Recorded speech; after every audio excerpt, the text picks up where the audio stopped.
वो लीला जो जो ब्रज की ब्रजांगनाएं जो जब तक पूजा पाठ करती थी और वो एक ही वरदान मांगती थी, क्या? कात्यायनी महामाये महायोगिनीश्वरी नंद गोप सुतम देवी पतिम में कुरुते नमः। क्या मांगा था? हमारे लिए कृष्ण पति रूप में प्राप्त हो। और आज जितनी गोपियां इस भाव से पूजन करती थी, इस भाव से भगवान को मांगती थी, तो भगवान ने कहा कि एक दिन में तुम सबकी इच्छा पूरी करूंगा, अर्थात तुम सबके साथ में महारास करूंगा। और महाराज से पहले ये समझ ले कि गोपी कौन है।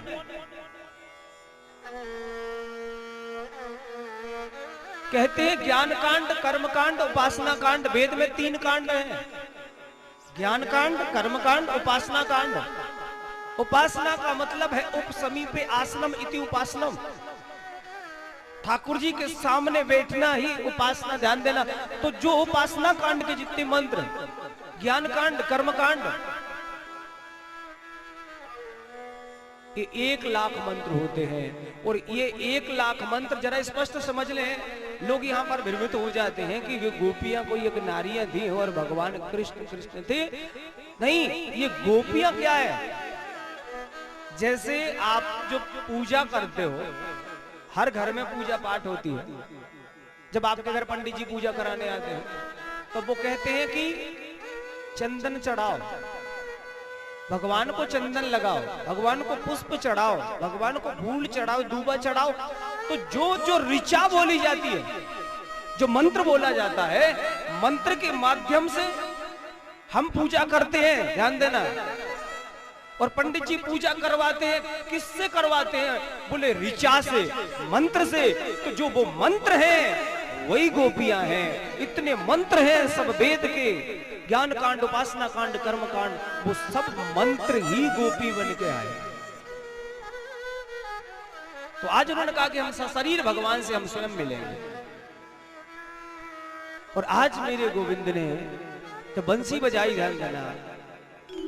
सुखदेव जी महाराज वर्णन करते हैं, परीक्षित भगवान की जब बेड़ू बजी तो ये गोपियां अपना सर्वस्व सब कुछ भूल गई। है श्याम तेरी बंसी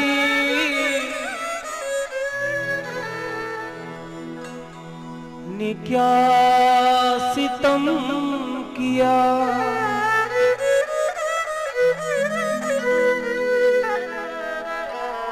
मुनियों का छूटा ध्यान, तेहु लोक बस किया।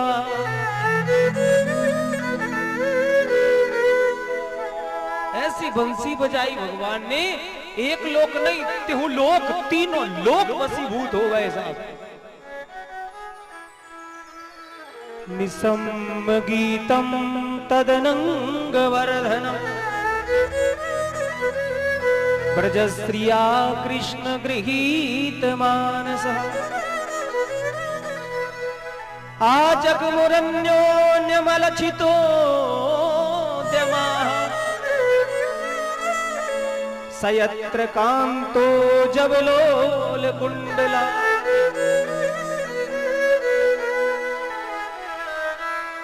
भगवान ने जब बेड़ू बजाई, बंसी बजाई, तो जो गोपियां जो भी काम कर रही थी घर में सब भूल गई। सुखदेव जी महाराज वर्णन कर रहे हैं, कोई गोपी गाय धो रही थी, बंसी सुनी, बर्तन को पटका, दौड़ पड़ी कृष्ण से मिलने। कोई गोपी श्रृंगार कर रही थी, ध्यान देना, श्रृंगार। श्रृंगार कर रही थी तो होंठों पे तो लगाना थी लाली, तो बेचारी होंठों पे बढ़िया काजल लगा रही है, वो आंखों में लाली लगावे लगी। भाई पता ही नहीं कि हम कर क्या रहे हैं।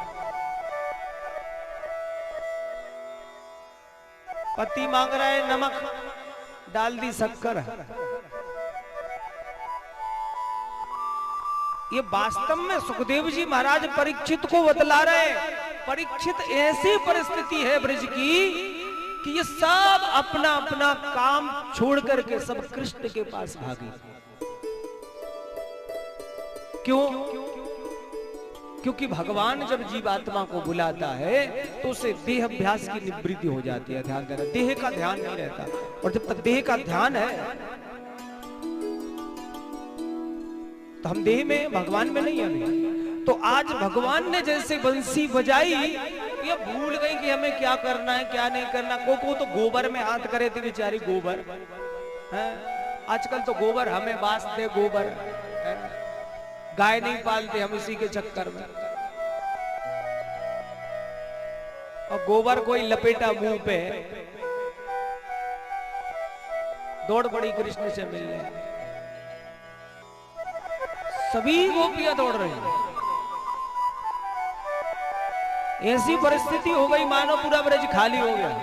एक गोपी को पति ने दरवाजा बंद करके ताला लगा दिया। मैं बताऊं कैसे जाती है तू? उस गोपी ने कहा कि तू ताला लगाएगा तन को बंद कर देगा।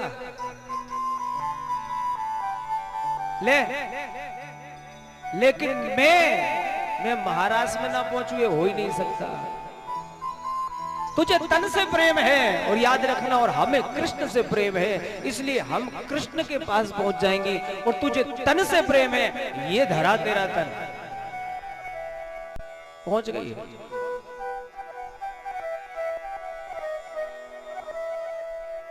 हे श्याम तेरी बंसी पागल कर जाती है,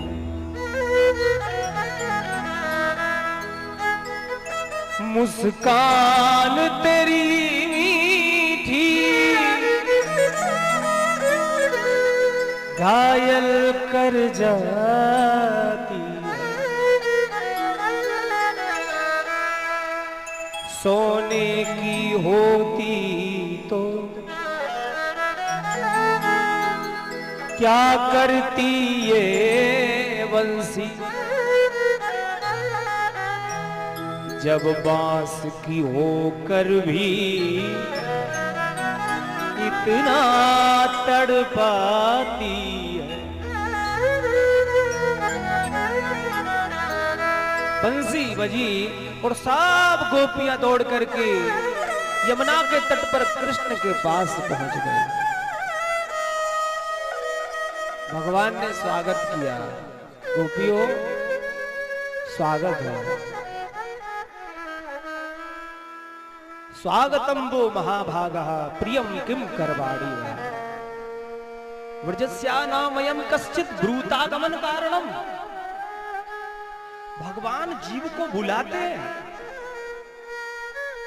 गोपियों को भगवान ने बुलाया और बुला के कहा कि किम कारणम, कारणम, कारण क्या है, क्यों आई हो? जाओ, लौट जाओ। तो आज जैसे ही भगवान ने कहा कि लौट जाओ, क्यों? रजन्ने सा घोर रूपा घोर सत्व निषेविता प्रत्येत ब्रजमने हो। आज तुम नारी हो, नारी को रात्रि के समय में घर से बाहर नहीं जाना चाहिए। ये कब का? क्यों? क्योंकि वृंदावन जो वन है, चारों तरफ वन है, इसमें हिंसक पशु भी रहते हैं। रात्रि में तुम घर से बाहर जाओगे, हो सकता कोई पशु तुम्हें नुकसान पहुंचा दे। नहीं आना चाहिए तुम्हें। रजन्ने सा घोर रूपा घोर सत्व निषेविता प्रत्येत ब्रजमने हो स्त्रियम स्त्री विषमत्यमा। नहीं जाना चाहिए। नारी का परम धर्म है पति की सेवा। पति कैसा भी हो, नारी को अपने पति की सेवा करनी चाहिए। आज भगवान ने कहा कि गोपियों तुम जाओ अपने पतियों की सेवा करना। अच्छा, भगवान ने इन गोपियों को इतना सुंदर समझाया, क्या कहा? पति कैसा भी हो, कैसा भी, ध्यान देना आपके काम की बात है। ब्रद रोग बस जड़ धनहीना, अंध बधिर क्रोधी अति दीना। पति अंध बधिर, अंधा हो, बहरा हो, रोगी हो, अति दीन हो, कैसा भी पति हो, पति की सेवा करो। एक ही धर्म है, एक व्रत नेमा काय वचन पति पद प्रेमा, पति की सेवा करनी चाहिए। भगवान ने कहा कि नारी के पति व्रत धर्म में इतनी ताकत है गोपियों। एक बार की बात कि एक गोपी, एक पतिव्रता नारी अपनी आंगन में बैठी बैठी चावल बीन रही थी। ध्यान देना, ठंडी का समय, धूप में बैठी बैठी चावल बीन रही थी। उसी समय खेत से उसका पति आया और वो थका हुआ था, तो वो पति आके, धूप थी तो पत्नी की गोद में ही सर रख के लेट गया। अब लेटा तो उसकी नींद लग गई। अब नींद लगी तो जो छोटा सा उसका बालक था ना, वो खेल रहा था वहीं पास में, तो वो बालक थोड़ा अपनी मां से दूर चला गया। अब वो मां से थोड़ा दूर निकला तो ये मां सोच रही है कि कहीं मेरा बेटा, क्योंकि वहीं पर अग्निकुंड दहक रहा है, आग जल रही है घर में, तो ऐसा ना हो कि कहीं मेरा बेटा अग्निकुंड के पास पहुंच जाए। अब ये बैठी बैठी विचार कर रही थी, क्योंकि यहाँ पति सोया है और वहां पर बेटा दूर चला गया, तो वो बेटा घुटमन घुटमन चल के वहीं पहुंच गया जिसका डर था। वो अग्निकुंड के पास पहुंचा और ये मां देख रही है, लेकिन वो सोच रही है कि अगर मैं इसको बचाने जाऊंगी तो मेरे पति की नींद खुलती है, मेरा धर्म जाता है। मेरा धर्म नहीं बोलता कि मैं पति को, हारे थके हुए पति को किसी कारणवश जगाऊं। और आज जैसे ही वो देख रही थी कि कहीं अग्नि में ना गिर जाए, कहीं अनहोनी ना हो जाए, लेकिन इतना देखा था कि वो बालक अग्नि में झांकने लगा। वो बालक अग्नि में झांक रहा था और झांकते झांकते बैलेंस बिगड़ा और वो बालक अग्नि कुंड में ही गिर गया। अब ये देख रही है, आंखों से आंसू की धार है, मौन है, रो भी नहीं पा रही। क्यों? आंसू तो नहीं रुकते, लेकिन अपने आप को रोके है। मेरा पति सोया है, इस हाल में मैं इसे नहीं जगाऊं। और आज रोते रोते जब 1 घंटे बाद पति की नींद खुली तो देखा कि पत्नी आंसुओं में भींगी है। देवी क्या बात है, बेटा कहां है? बोले अग्निकुंड में गिर गया। क्यों? तुमने बचाया नहीं? बोले आप सोए थे। मेरा धर्म है कि आप बाहर से आए हैं, आप थके हुए आए हैं, आप किस परिस्थिति में आए हैं, और आप घर में आके 2 घंटे भर की चैन की नींद से सो जाएंगे तो यही तो मेरे लिए जीवन में सबसे बड़ी प्रसन्नता है। आप थके थे, हारे थे, और मैं नहीं चाहती थी, आपको चैन की नींद लगी थी और मैं नहीं चाहती थी कि आपको जगाऊं। और उसी समय वो बालक वहां चल के घुटमन घुटमन चला गया और वो देखते देखते अग्निकुंड में गिर गया। दोनों माता पिता दौड़े दौड़े पति पत्नी गए और 1 घंटे के बाद भी देखा कि वो बालक अग्निकुंड में खेल रहा था। अभी भी वो अग्नि उसको नहीं जला पाई। क्यों? एक पतिव्रता नारी के संतान को ये अग्नि भी नहीं छू सकती। अग्नि क्या साहब, इस नारी ने तो अपने पतिव्रत धर्म के प्रभाव से सूर्य की गति को रोक दिया था। एक वो पत्नी ऐसी पतिव्रता नारी जो अपने पति की मन कर्म वचन से सेवा करती थी, और एक दिन की बात, उसके पति ने, उसका पति रोगी था, दीन था, अधर्मी भी था, लेकिन वो सेवा करती थी। एक दिन तो हद हो गई, उसके पति ने कहा पत्नी से कि मुझे तू वेश्या के घर ले चल। लेकिन पत्नी ने फिर भी आज पति को अपने कंधे पे बिठाला। चलने की भी समर्थ नहीं है, लेकिन कंधे पे बिठा करके ले गई। और कहते हैं जैसे ही ले गई, रास्ते में मांडव ऋषि सूली पर चढ़े थे, और ये वैसे ही दुष्ट स्वभाव का था। तो इसने जाकर के उस रात्रि में, अंधेरे में, उस सूली पे पद का प्रहार किया, और मांडव ऋषि के लिए वो सूली चुभी। तो उन्होंने श्राप दे दिया कि मैं श्राप दे रहा हूं, जिस पापी ने पद प्रहार किया है आज का सूर्य उदय होगा और उसके प्राण अंत हो जाएंगे। और इतना सुना था, उस पतिव्रता नारी ने अंजलि में जल लेकर के कहा कि अगर मेरा पति मरेगा, सूर्य उदय होने से मेरे पति को कुछ हुआ, तो आज के बाद सूर्य उदय ही नहीं होगा। कई दिन तक सूर्य उदय नहीं हुआ, और जब सूर्य उदय नहीं हुआ तो त्रिलोकी में हाहाकार मच गया। सभी देवता लोग मिलकर के पहुंचे, उस देवी से प्रार्थना की कि देवी सूर्य उदय होने दो। सूर्य क्यों नहीं उदय होने देती? उस पत्नी ने कहा, क्या आप चाहते हैं कि संसार का सूर्य उदय हो जाए और मेरा सूर्य हमेशा के लिए अस्त हो जाए? मैं सूर्य उदय नहीं होने दूंगी, क्योंकि संत का श्राप झूठा नहीं होता।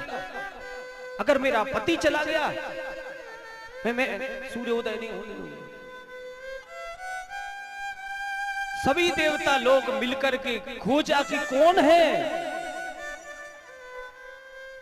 है जो इस विपत्ति से उबार सकता है? केवल अनसुईया जी। अनसुईया जी के पास सभी देवता लोग पहुंचे और कहा कि मां, तूने तो तीनों देवताओं को बालक बना दिया था, तू ही कुछ उपाय कर। ये त्रिलोकी त्राय त्राय कर रही है, सूर्य का दर्शन नहीं हो पाया इतने दिन से। अनसुईया जी पहुंची। अनसुईया ने जाकर के उस पतिव्रता नारी से कहा कि देवी क्या बात है, पूरी त्रिलोकी दुखी है।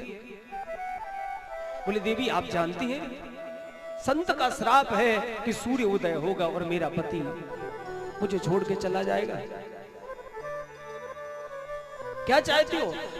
तो बोली आप चिंता मत करो। अनसुईया जी ने कहा कि आप सूर्य उदय होने दो, वचन मैं देती हूं। मैं तुम्हें वचन दे रही हूं, क्योंकि मैं भी एक पतिव्रता नारी हूं। तुम्हें तुम्हारा पति मैं वापस करके दूंगी। और जैसे ही सूर्य उदय हुआ, पति जमीन पर गिरा, प्राण पखेरु उड़ गए। रोगी था, क्रोधी था, दीन था, दुखी था, सारे अवगुण थे। लेकिन जैसे ही वो गिरा और अनसुईया जी ने अंजलि में जल लेकर के कहा कि मैंने अगर अपने पति की मन कर्म वचन से सेवा की हो तो ये जीवित हो जाए, और जैसे ही जल छोड़ा वो उठ करके खड़ा हो गया, क्योंकि एक पतिव्रता नारी ही ये कर सकती है। भगवान ने कहा कि जाओ, लौट जाओ, घर जाओ। धर्म है नारी का पति की सेवा। अच्छा एक बात, जब जब भगवान ये कथा सुना रहे थे, याद रखना भगवान कथा सुनाए और भगवान कहां तक कम कथा सुनाए, भगवान खुद ही सुना रहे थे। लेकिन एक बात याद रखना, गोपियां भी कम नहीं है। गोपियों ने कहा कि ठीक है आपने हमें इमोशनल कर दिया, हम जानते हैं आपने बढ़िया कथा सुनाई है, पर एक बात कन्हैया हमारी भी कथा सुन लो, एक बार हमारी भी कथा सुन लो। क्या आपसे एक प्रश्न पूछना चाहती हैं? भगवान ने कहा पूछो। प्रभु, कोई पतिव्रता नारी अपने पति से अनन्य प्रेम करती है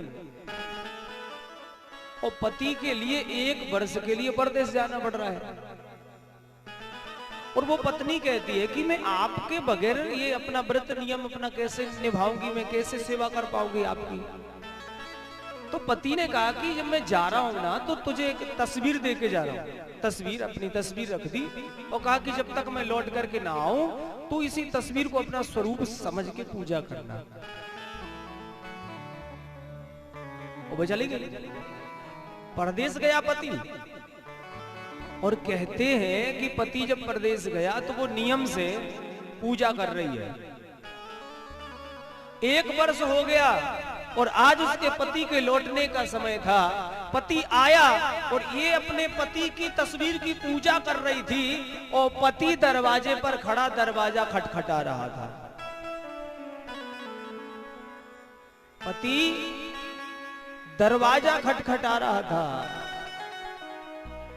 भगवान ने कहा, अर्थात गोपियों ने कहा कि कन्हैया, उस गोपी के लिए दरवाजा खोलना चाहिए कि पति की तस्वीर की पूजा करनी चाहिए?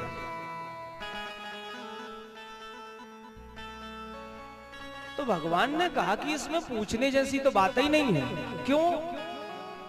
अरे बोले, अब तक वो तस्वीर की पूजा कर रही थी और जब वो साक्षात आ गया है तो दरवाजा खोलना चाहिए। तो आज इन गोपियों ने कहा, कन्हैया हमने दरवाजा ही खोला है। मतलब समझे? आपने जगत में भेजा हमें, जगत के इन बंधनों में बांधा हमें आपने, और जब तक आपने आदेश दिया हमने बराबर उसका पालन किया है। और प्रभु, जब आपने ही भेजा था इस जगत में और जब आप ही अब आ चुके हैं अंत में, तो हम पागल नहीं है कि हम घर में पड़े हैं। इसलिए हम आपके पास चली आई। वास्तव में और एक बात और है, अगर जगत का कोई पति है तो वो कौन है? हम हर रोज आरती में गाते हैं शाम को जाकर, तुम हो एक अगोचर सबके प्राण पति। और अच्छा एक बात और कि इतना गाते हैं, आज तक कभी आपके पति ने टोका रोका? पति ने ये कहा हो कि कहे जब मैं बैठा हूं तो तू ये आरती लेकर किसको पति बोल रही मेरे सामने? बताओ। हर रोज गाती है, तुम हो एक अगोचर सबके प्राणपति, ओम जय जगदीश हरे। इसका मतलब जगत का पति एक नारी जाति का ही पति नहीं, समस्त मानव जाति का अगर कोई पति है तो वो जगतपति कृष्ण है। इसलिए इन गोपियों ने कहा कि हम अपने साक्षात पति के पास चली आए। और अब आप सोचो कि ये कोई साधारण रास होता तो भगवान भोलेनाथ नहीं जाते। स्वयं भोलेनाथ, जब पार्वती आ रही थी महाराष्ट्र में आ रही थी कि हम भी महाराष्ट्र में चले, तो भोलेनाथ ने कहा कि कहां जा रही हो पार्वती? बढ़िया सज धज के कहां जा रही हो? बोले आज वृंदावन रास रचो है, मैं भी देखन जाऊं।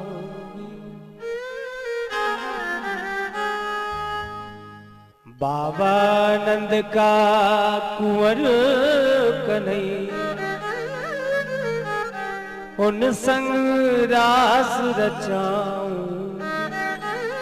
और जैसे ये कहा तो भोलेनाथ ने कहा कि तुम जाओगी तो हम भी साथ चलेंगे। पार्वती ने कहा शर्म करो महाराज, नारियां जितनी गोपियां सब जा रही हैं, आप वहां जाओगे। भोलेनाथ ने कहा कि अब हम भी चलेंगे, तुम जाओगी तो हम भी चले। कभी कभी होता है ना। अच्छा एक बात और है, भगवान से मिलने अगर पत्नी जा रही हो और पति कहे कि हम भी साथ में चलेंगे तो पत्नी को कितनी खुशी होगी का साथ है? पत्नी तो साहब इतनी प्रसन्न हो जाएगी कि मेरा जीवन मेरा भाग्य तो धन नहीं हो गया, तुम चलो हम भी। और भोलेनाथ कह रहे ऐसा नहीं। पार्वती ने खूब समझाया, देखो महाराज आप इतनी लंबी लंबी जटाएं, आप ऐसा ऐसा सब कह रहे थे। भोलेनाथ ने कहा कि जो है सो वो सब ठीक ठाक हो जाएगा, लेकिन चलूंगा मैं जरूर। और आज भोलेनाथ भी बढ़िया सज धज के खूब तैयार किया। और भोलेनाथ पार्वती के साथ जब साथ चल रहे थे कितने सुंदर लग रहे थे। छन छन छन। भोलेनाथ भी कम नहीं है। और कहते हैं कि जब सबको प्रवेश मिल रहा था तो भोलेनाथ के साथ पार्वती पहले निकली। पार्वती के जैसे ही भोलेनाथ निकले तो कन्हैया ने कहा कि पार्वती ये कौन है? पार्वती ने कहा कि हमारी सखी है। अच्छा, मगर एक बात समझ में नहीं आई कि जब सखी आ रही हो तो जहां सास ससुर तो है नहीं, हाँ, तो इतना लंबा घूंघट काहे डाले? भाई सखी है तो घूंघट काहे डाले? बोले जाके भाई शादी भई है। अच्छा शादी है भाई है। वाह भोलेनाथ। कन्हैया सोच रहे थे कि हमसे बच जाए कोई। अब जैसे ही थोड़े चले तो कन्हैया तो समझ गए कि ये तो वही है बाबा। अच्छा पार्वती जी को नाव का है? अब पार्वती ने भोलेनाथ से कहा कि अपन ये तो सलाह कर ही नहीं पाए थे घर में कि नाम तक बात आ जाएगी। अब क्या बताएं, जल्दी सोचो। अरे माथे पे चंदा है या ले चंद्र सखी बोल दे। अच्छा कहते चंद्र सखी है। लो।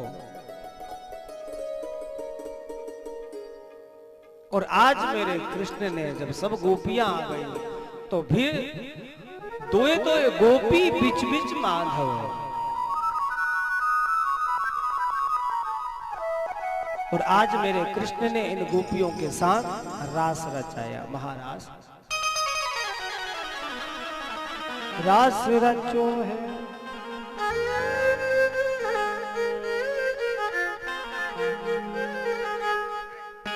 रास रचो है जमुना किनार सखी। रास रचो है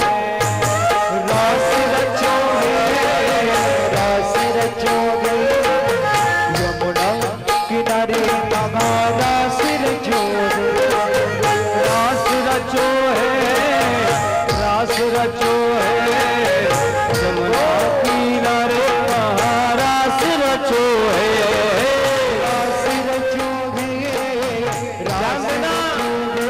आज तो बिल्कुल खुल करके ध्यान देना, महारास में कोई रोक टोक नहीं है। आज संकोच करने की भी बात नहीं है। ठाकुर जी के सामने चाहे वो नारी हो चाहे वो पुरुष हो, और जो ठाकुर जी के साथ नाचो वही गोपी। सभी लोग मस्ती में झूमते हुए